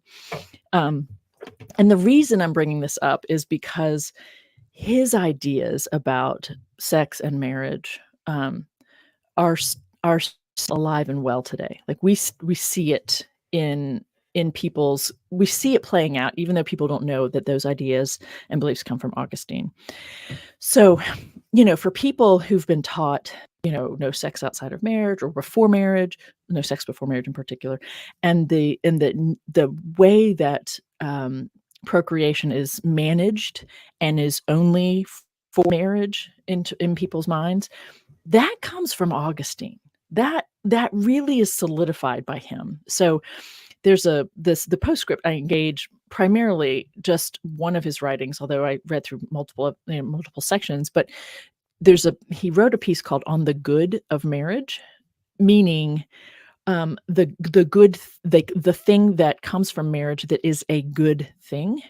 And it's really fascinating because he was at the time he was trying to encourage some Christians to im to be okay with marriage at all, which is hilarious in some way, like, because there were groups of people who were anyway, it's all very complex. So he's having to, like, actually convince people that marriage is it's okay to marry, and it's okay to have sex. And, like, that tells you about, like, how diverse some of these communities were. And so he's saying over again that what makes sex okay is that you're having it in a marriage, and children can come from it. And that's what makes the sinfulness of sex, he says this directly, right? The sinfulness of sex is okay because it's because and like it all and over, and it's just all this awful things about coupling up. And anyway, so it's one of the more important contributions of the book, but because it's not specifically about marriage in the Bible, I couldn't put it in the main part of the book. So I'm not sure that how many people are actually going to read it. So anyway, when we talk about Paul and his rhetoric, I like to talk about how harmful some of his rhetoric is and can be, and people are taught to read right over it and to not notice it, but then they're still impacted by it. That's the same thing here, with Augustine, and he helped define a really significant portion of church ideas. So anyway. Yeah, yeah, it's amazing to me how far back, like, a lot of these doctrines sort of trace. It makes it seem like a lot of the, I guess, modern understandings of things in Scripture, are just, new representations of old ideas, That's right. that have been set forth, Yeah. by Yep. those people. Mhm. Mhm. I think it's crazy to think of sex as being redeemed by the fact that you have children or can have children. Like, Yeah. that entire concept is rather weird. I was gonna ask you though, on this section where it says this is a great mystery. Mhm. Um, one of the things that, I know that I'm really interested in is how Christianity sort of connects to these mystery religions that were around at the time, in the Yeah. Mediterranean. And I'm Mhm. wondering if could this at all be like a reference to, like, how mystery cults and everything like that sort of structured their beliefs, Hmm. or is it something different entirely? Um, Another great question. I did actually decide, let me see, I'm trying to turn to it here. I put in, it's called Appendix B. It's page 195 in the hard copy. I pulled together, so I'm going to indirectly answer your question. I pulled together other references in the book of Ephesians to the word mysterion. So the Greek there for mystery is mysterion. And I also I don't quote them, but I list all the other references in the Pauline letters to this term mysterion. And so you could go look them up and see how it's being used in the Pauline mind, which is more than one person. But anyway, um, the thing is, aside from here, the way it's being used here in Ephesians 5:32 is different than any of the other Newer Testament references. And therefore, gosh, I'm sorry about my camera. I'm not sure what's going on with my connection. Um, but I'll keep talking. But Yeah. in other passages of Ephesians, the mystery that they're talking about there is the mystery of this thing that God is doing. So, for instance, Ephesians 1, verses 3 to 10. I won't read the whole thing, but blessed be the God and Father of our Lord Jesus Christ, who has blessed us in Christ with every spiritual blessing, blah, blah, blah. He destined us for adoption. With all wisdom and insight, he has made known to us the mystery of his will, according to his good pleasure that he set forth in Christ. Um, in chapter 3, you perceive my understanding of the mystery of Christ, or God's grace that was given to me, and how the mystery was made known to me by revelation. So to answer your question, it is similar, right? It is similar to these mystery cults where you have knowledge, right? I mean, that's part of what's going on. You don't know everything that's going on in these cults. You have to be initiated into them in order to, get the goods. But it's also, I don't, yeah, let me just leave it at that and see what your response is. What's your follow-up on No, that? yeah, no, I mean, I agree. Like, there's a lot of like mystery cult language and a lot of indications from Paul's letters of sort of a mystery cult structure to at least how he understood Christianity and the Christian religion. And so I know I can't remember if Ephesians is one of the authentic. It is Uh, not. okay, Colossians and no, Ephesians are not, and that's where you get a okay, lot of that particular kind of mystery, spiritual being mystery, hmm kind of spirituality mystery. Yeah, I mean, what did Paul think? We could look at one of the genuine Paul if you wanted to, as a way to look at that. I don't know. Romans chapter 11, verse 24 to 26, maybe.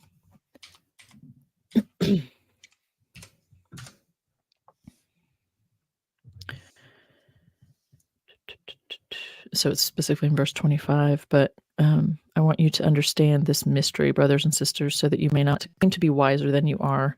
Hardening has come upon part of Israel until the Gentiles. So this mystery of being grafted in, it's a little bit, to me, in the genuine Paul, it doesn't sound like it does in Ephesians and Colossians, for instance. To me, it sounds more and like, yeah, it's kind of a mystery. We could look at another passage too, though, like if you wanted to follow up with that, just to kind of, Oh, sure. yeah. So Romans 16 verses 25 to 27, which is interesting because not all ancient manuscripts include these verses.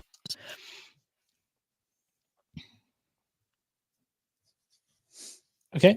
Yeah. So now to God who is able to strengthen you according to my gospel and the proclamation of Jesus Christ, according to the revelation of the mystery that was kept secret for long ages. That does sound a little bit more like what you're talking, mystery cult stuff, but is now disclosed and through the prophetic writings is made known to all Gentiles. Blah, blah, blah, blah, blah. Yeah. I mean, that's a little bit of both, in my opinion, right? A little bit of Yeah. mystery cultish, a little special knowledge. A little bit of Yeah, not. and I guess I was just trying to get your take on that Yeah. Ephesians, like the Yeah. mystery, because I know that there's some kind of like mystery around the use of it there, and like what it could mean that this is a great mystery and everything. So I guess Gotcha. I was unsure if it really connected to the mystery cult type I stuff. don't think it does, to be honest. That's my Okay. take, and I am open to reconsidering that for sure. I'm open to reconsidering any of the things that I have thought because every time I've reconsidered something big, it's like, oh shoot, yeah, and it's also weird when I encounter other who haven't considered some of these things. I'm like, oh no, oh I can't believe you even thought about that yet. So I am open to it. Um, it also isn't a big deal to me. Like, it's not the thing I'm Right. interested. You know what I mean? But yeah. So I think that's a No, fun I thing. totally. Yeah, it's an Yeah. interesting thing to think about. Yeah. Yeah, I was just gonna say that's totally not the focus for me. I Yeah. suspect that I'm a bit ADHD, and so like when I see that, my brain goes off and is like, "Whoa, mystery!" Like Yeah. because there's all this other mystery talk and everything, and I'm wondering how that. So my brain goes Understood. off, on Yeah. tangents too. Yeah. I'm glad you asked. Thanks. Yeah, Yeah. yeah. So we're at about an hour and a half now, and so we're Uh-huh. coming up on our time. Okay. But I was there were a few topics that I kind of wanted to get your input about, which we've kind of talked in the pre-interview sort of messages and everything. But I kind of wanted to talk about it here because I've very much been focusing on a number of topics, just on my social media presence in general, and that's mainly Mhm. challenging these ideas that Mhm. a lot of people have about certain aspects of the Hebrew Bible and the Newer Testament. And so the first that I wanted to bring up, Mhm. that I normally bring up, is child marriage, um, because recently, do you know who Eric Hovind is? I've heard of, and I do not know anything specific. Okay. So Eric, he runs Creation Today. He makes a lot of inflammatory posts like on different social media stuff. And he had this whole conversation about equating um, the LGBTQIA plus community to minor attracted individuals, trying not to get like flagged by YouTube Yep, or understood. Understood. pedophiles. Yep, yep, Yeah. yep, yep. I understand what you're doing here. Uh, yeah, and so he was saying that, like, well, there's just as much consent in these minor attracted people's relationships as there is in LGBTQIA What? plus What? relationships. What? Yeah, and then he posted up a video of like a Muslim man who was had already become engaged to an 8-year-old child, Oh and god. he's saying that there's just as much consent Oh here god. as there are in these other situations. But getting around to my point, Yeah. I made the argument that basically Kent or Eric can't actually use the Bible as a standard for for saying that child marriage is immoral. That's right. Um, and I actually got with Dr. Josh Bowen. Oh, good. I think, Yeah, yeah, I got with him. He gave me great references good. as far as like the scholarship on it, and it Yep. definitely seems like the situation that was in the video is actually like biblically approved, where the a man around age of like 24, or between the ages of like 18 and 24 or so, was engaged to be married to an 8-year-old child. If a father had already sold off his daughter, like prior to puberty, then the daughter couldn't refuse or something like that. And so like there was this whole long section just basically laying out that yes, the Hebrews and the Israelites engaged in child marriage because that was the norm at the time, and this was like a Right, normal practice in the ancient Near East.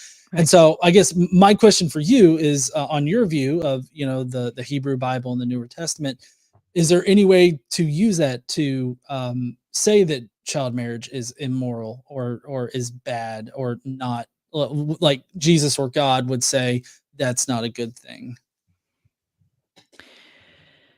I don't know of any passage, so I'm not up on all of the context that, Dr. Josh is, and all of the background content, because 'cause I'm not familiar with any biblical passages that make it very clear that men are taking young women, like girls, but I know that it was like, I know that that was part of the deal, like, right? Mhm. What so I'm trying to be honest about what I know and versus what I've heard, and even sometimes some of the scholarship I've read isn't even accurate, so I'm trying to be clear about those distinctions here. So, in general, the idea of a young female being pledged to a man would happen at when she started to get her period, Mhm. and that is quite young.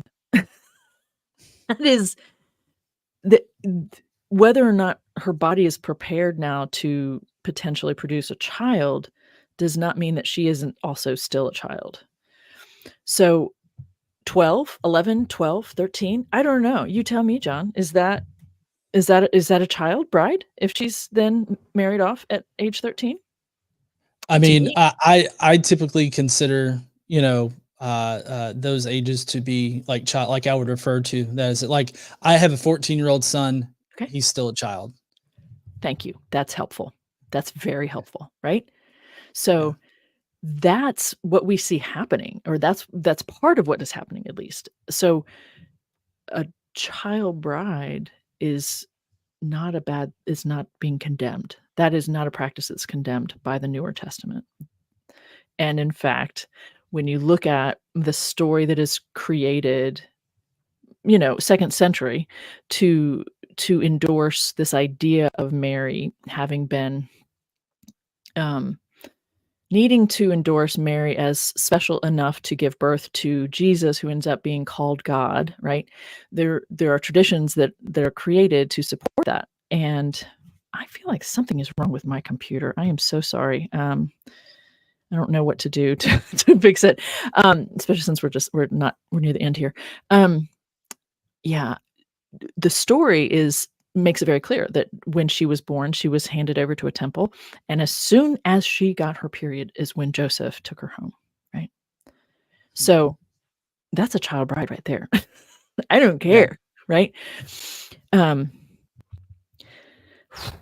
this kind of stuff really starts to, make me very, very, upset because because it is still happening today. Men are still taking in certain parts of the world, right? Men are still taking, uh, children as their children to be sex slaves, basically, and it's Mhm. deeply disturbing, right?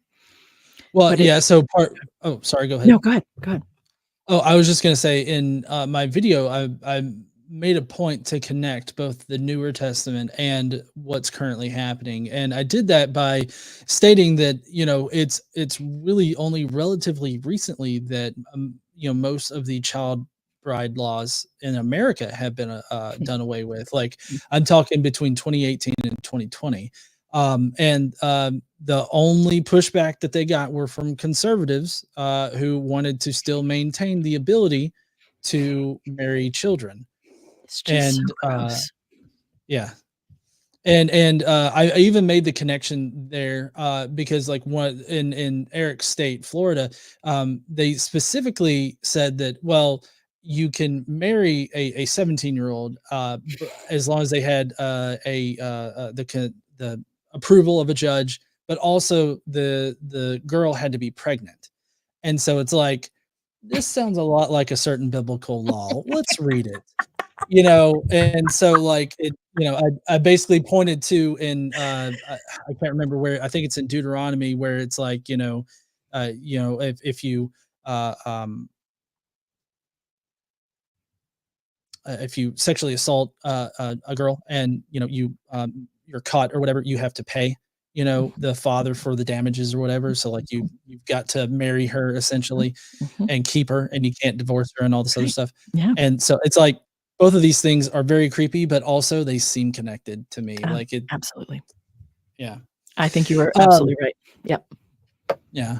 Mhm. This kind of brings me back to something I had in my show notes here. Yeah. Um, that maybe you could talk about consent we've kind of been talking about Mm, consent, but I guess yeah. maybe just to more explicitly talk about it. Sure. Yeah. I don't see women ever having any kind of consent considered No, in the Bible at all. that's correct. I mean, pure and simple, that is correct. What we do see, for instance, we see that Michal is interested in David.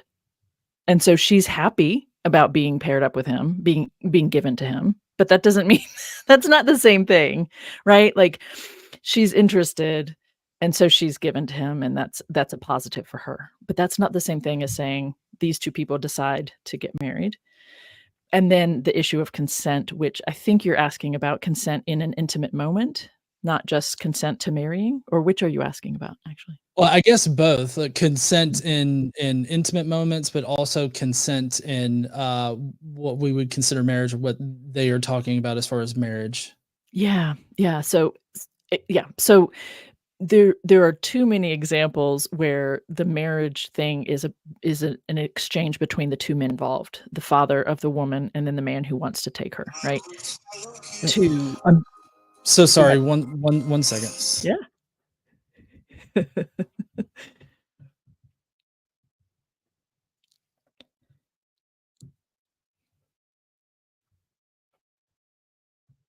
I don't know if you heard that, that's my wife, Oh, yeah. shit, Everything okay? oh, yeah, everything's fine, she's on the road right now, she's, traveling with her mom, Huh. and they just went to the Shawshank prison, Oh, wow. uh, up there in, I don't know where it's located at, but it's up there near New York, I think. Okay. Okay.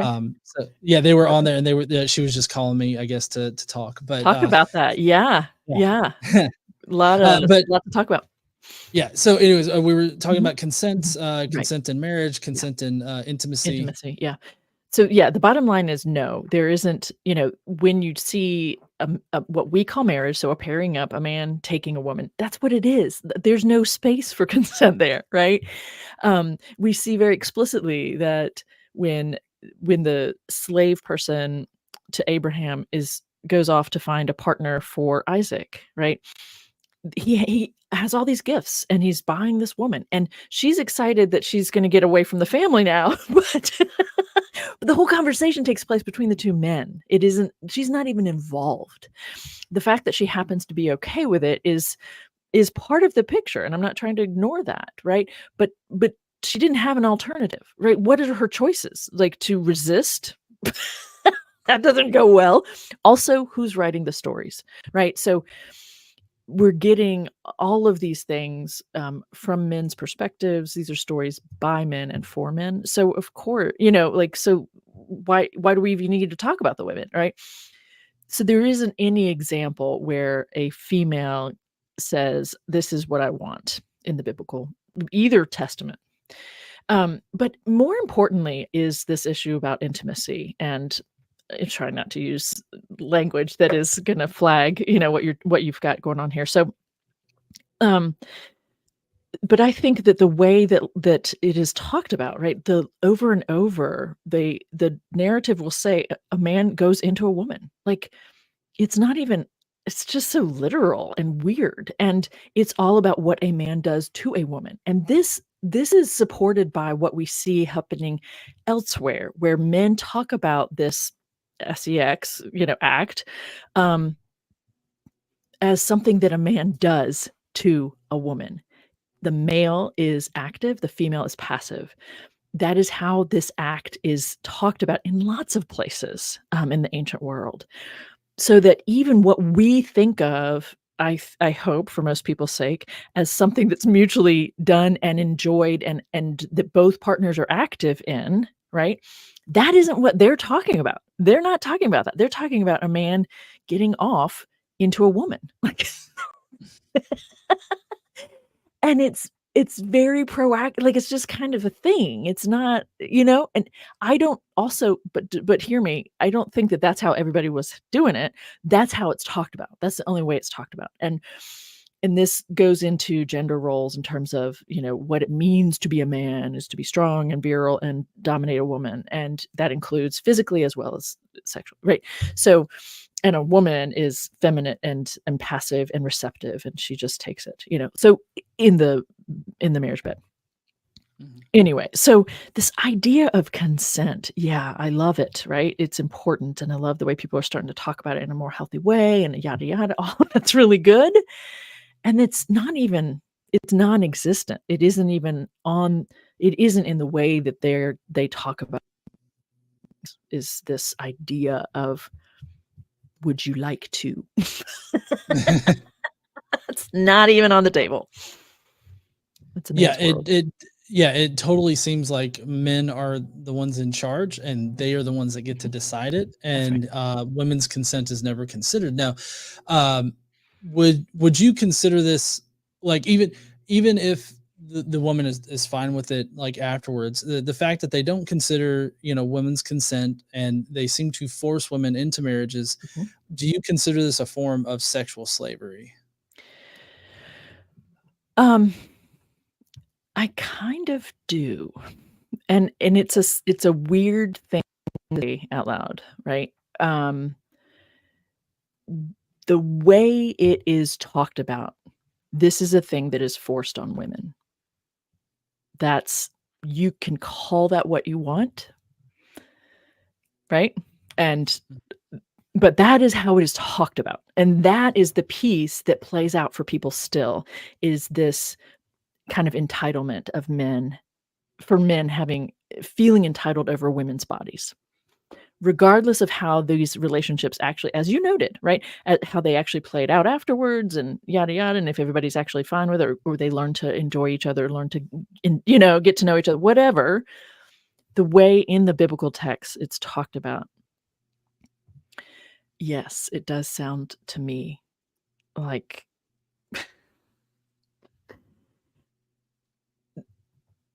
that is biblical marriage. Mm-hmm. Is something forced on a woman. Yeah, when I've talked about this before, I brought up, and I can't remember the historian's name, but he was a Roman historian who talked about, forced marriages and how that is like a forced marriage is a type of sexual slavery, It is. and I yeah, agree. I mean, it seems to be like a hard topic for a lot of people to talk about. There's visceral reactions on both sides of the aisle as far as like the theological aisle here of between atheists and Christians, to some of these points. And I mean, I could tell that you're kind of struggling even right now, like talking about this. I don't know if that's because it's kind of like a new way to look at it, or if no, it's it's because not. of the nature of it. Oh, okay. Yep, it's not new to me to consider that language. It's it's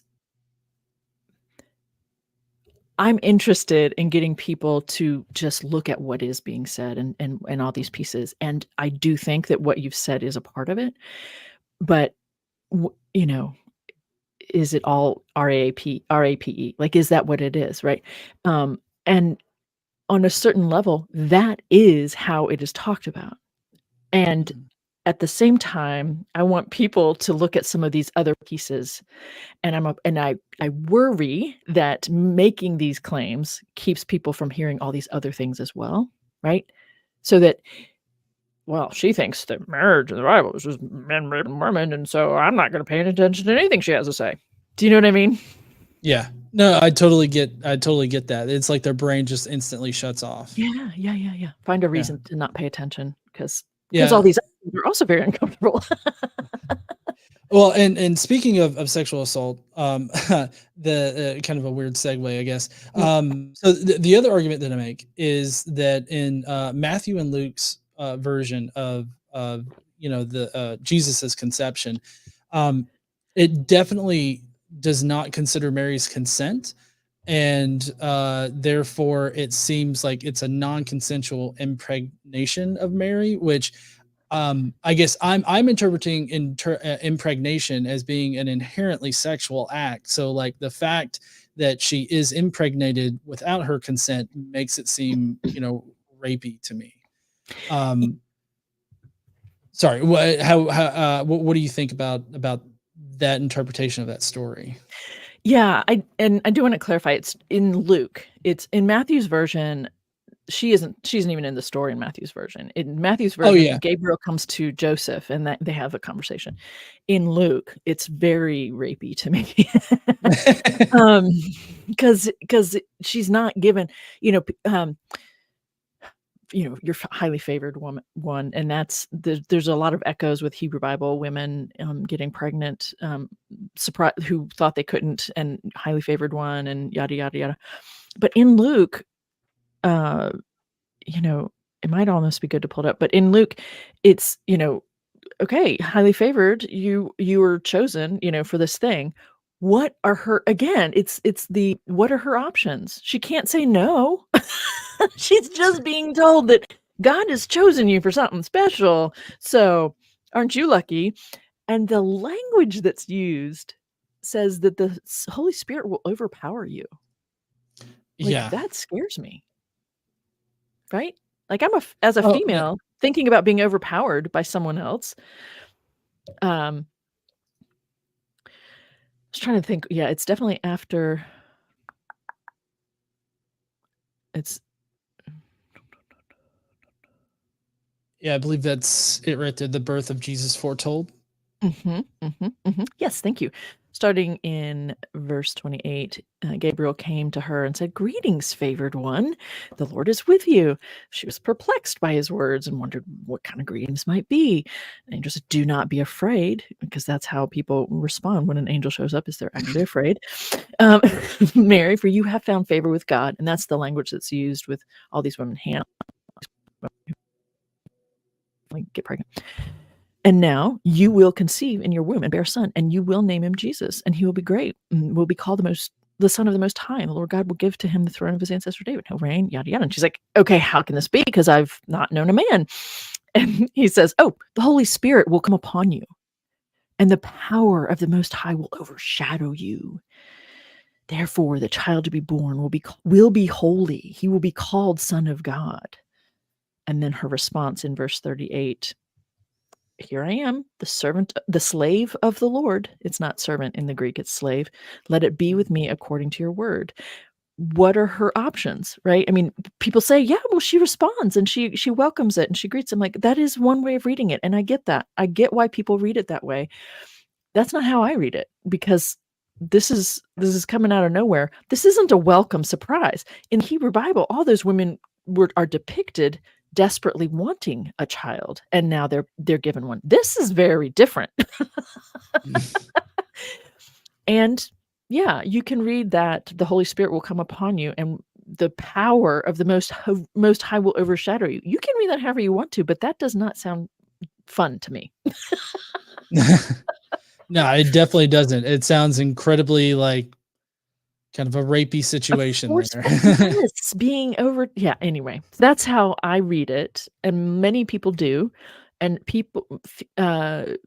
females who have been assaulted in this way tend to read it that way and are not comfortable with it. Not all, of course, but I'm just saying that that resonates with their experience, and so that is something to me that I think we should pay attention to and at least consider. Yeah, so I've had some pretty wild conversations with people on this particular like way to view this story, because obviously they're very tied to, Jesus's conception and everything. Right. And I had one guy that was trying to argue, like he was totally confused what I meant by like that God was kind of rapey, right? And so I I made my argument to him, and it got to the point where he was really scrambling in order to make a coherent argument. And and he said he got to a point, and he didn't say the full phrase, but he said, "And she liked it." And I'm like, "Oh my God, don't tell me you just said that." Yeah. Like, Yep. it's so crazy. And this seems to be like a lot of Christian men out there that have this kind of view about women in the Bible. Like, another passage that I was going to talk about, but we're kind of running out of time here. Was Numbers 31, where the Israelites slaughter an entire group, keep the young virgin girls for themselves. A lot of the pushback they get on that is like, well, what else are they supposed to do? Like, this was a good thing for them. It's like, hold on, wait a second. Their entire family was just slaughtered, and then they're forced into marriages to Israelite like men. Like, is that caused your that response slaughter. is yes, exactly. And it's really the kinds of arguments are really weird.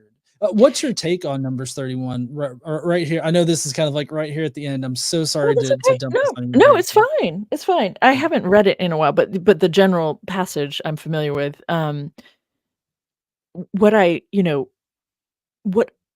essentially my response the thing I'd like to say here is that so many things in the Bible are like this. Please sit with what is being said. These women are being taken home by the men who just killed their family. Think about that for a minute. How would you like that? What would that be like for you if someone came to town, killed your entire family, and then forced you to go be their sex slave? And when people say, well, it's in order for them to survive, I'm like, you know what? I'm sorry. Fuck you. Women can survive on their own. Right? Yeah. Just no. And so when you raise the point about Christian men being this way, what I think is happening there is the thread throughout the scriptures for Christians is that men get to have a say over women's bodies. I mean, that is why we keep seeing Christian men in the legislatures around this country making laws over women's bodies, because they think they can. They've been able to do it so far. They get to do it, blah, blah, blah. There are laws there are laws still on the books, although most of them have been repealed, but there were laws in the state of Tennessee. The people had to bring it forth 15 years in a row to make a law saying that a man could actually RAPE his woman. Men were saying, she's my wife, I can do whatever I want.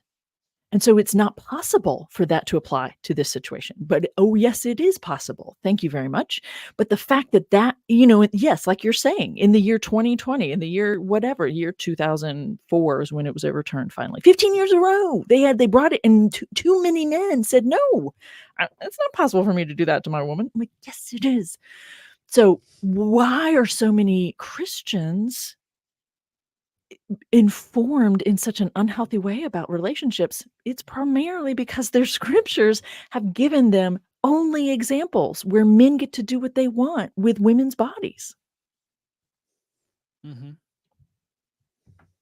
No communicate. What is actually a good, healthy relationship advice? None of that shows up in the Bible, right? Communication, listening, empathy. You know what I mean? Like being thoughtful of what your partner needs or wants. Actually asking them what they need or what, like, none of that is in the Bible. Just a man taking a woman and doing what he wants with her. Like, don't have sex with the women in your family. Like, that's the extent of relationship advice. Yeah, it's incredibly bad advice, and I feel like the relationship that God is depicted as having with Israel, as well as the kinds of relationships that are in both the Hebrew Bible and the Newer Testament, Mhm. I think that it's all very toxic. Like it's It is. toxic, a representation of a relationship, but that's Absolutely. but that's how they're taught that relationships are supposed to be. So it's That is like, exactly, and that's actually chapter 9. What are they modeling in my book? yeah, Yeah, okay. yeah. Like I said, I'm on page I know, you're in 77. chapter 4, yeah, oh, good. Yeah. But yes, I'm with you, and that's exactly, it's spot on, right? Yeah. Yeah. Well, Dr. Bird, I really appreciate you coming here and having this discussion today. I've had a lot of fun, and this has been really great, like having a lot of these thoughts that I've been having, validated, especially even before, like I've been running, these arguments I've been talking about, like before I picked up your book. And then when I picked up your book, I'm like, I've noticed that too, kind of thing, Right, right. You're and, just paying and so attention. Yeah, yeah, and I'm so it feels very validating that it's good, like good. it's not just me that's being like, That's right. I guess what they would call too woke or something like Right? that. No, Yeah. right, you're paying attention. Mhm. It's important so that we So can separate its effect on us, right? right. Yeah, and, like I said, I really appreciate you coming by. Thank Do you you. want to, let everybody know where they can find you? And any final thoughts that maybe something we didn't get to, in the main part of the interview? I think my main thoughts about this issue, marriage in the Bible, what do the texts say? Like, what do they actually say? That's my main thing here. Right? Let's pay attention to what it actually is saying. And it is very, as we've discussed, it is a man's world, a man having um, dominion over women's bodies. There is no consent. I mean, I think there are a lot of really important things. There is no they weren't even using the same language that we do. They didn't even have a verb yet to marry. So they're thinking about it all very differently than we want to today, or that most people are doing today. That's a piece that I really want people to be clear about, the gap, the difference, right? Marrying for love, that's just 150 years old. That's not been a thing for all time, right? It's so far removed from that in what we see, and yet people continue to read these stories and are informed by them. That is a big piece of why we still have men thinking they get to control women's bodies today, whether it's in legislation or in an intimate situation. So for me, I think that's maybe the main takeaway I would want to wrap up on here. Um, the way people can find me, thank you for that. The easy thing to say is to go to my website, which is my full name, Jennifer with two N's, Gracebird, BIRD.com, because I have links to my YouTube channel and Facebook and TikTok and Instagram there. But I also do a weekly live stream that I call story time. And it's really fun. Sometimes I'm reading biblical stories and just engaging them with my kind of full on commentary. And then sometimes I'm bringing on other biblical scholars and talking about them and their life story and why who they are has informed what they do and the work that they've created that's really important. So really kind of a fun conversation every week that I do well, right now it's at 3 p.m. on Thursdays. But anyway, so I have a whole bunch of content there on my channel, which is at Jennifer Bird PhD. That's how you find me on YouTube if you want to. Yeah, thank you for that. I'm delighted that you wanted to have me on for this conversation. So thank you for your time. Yeah. No, trust me, I'm the one that is thankful for you coming on here. Because like I said, I think that this is an important conversation to have, and I've really been sort of focusing on this in my conversations with people about the Bible, and when they want to try to use the Bible in order to suggest that there should be some kind of like norm that's applied to all of society, Yep. kind of thing. Spot on. And yeah. And so that's why I've been having these conversations, and it's been so validating for me to have like a biblical scholar, say the same things that I've been noticing. So it's been really helpful. Yeah. Well, I'd love to come back if once you get through the rest of the book, you want to have more conversation. I would love to. It's just been really nice. Yeah, definitely. I'm still, getting my way through it. I'm a bit of a slow reader, so like I read really slow. So I respect that. You can take it in. yeah, You take it one bite at a exactly. time. Totally.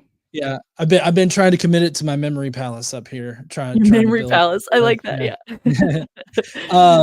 But I will have your links down below. I do have a link to your book for anybody that's interested. In the description down below, I've got a link to Marriage in the Bible. What do the texts say? It's right here. In case you need to see the cover, it's great read. It's really presented very well, and I'm very much wanting to finish the book. So that's definitely going to be happening. This is a good sign. I don't finish many books, so like the fact that I want to finish it is a really good sign for me, at least, because everything's great in it. But I will have links to your website as well as your YouTube channel down below, so that people can find you. And I will definitely be hitting that bell on your channel so I can see your live streams. Thanks. Because that sounds like an awesome stream to listen in on every week. Yeah. So It's a fun one. all right. Well, everybody, go down below into the comment section. Let us know what you thought about the verses that we discussed today. And I'm so glad that Dr. Bird was able to come on for such a long time and discuss all this stuff with us. And don't forget to stand up and use your voice. Bye, heathens.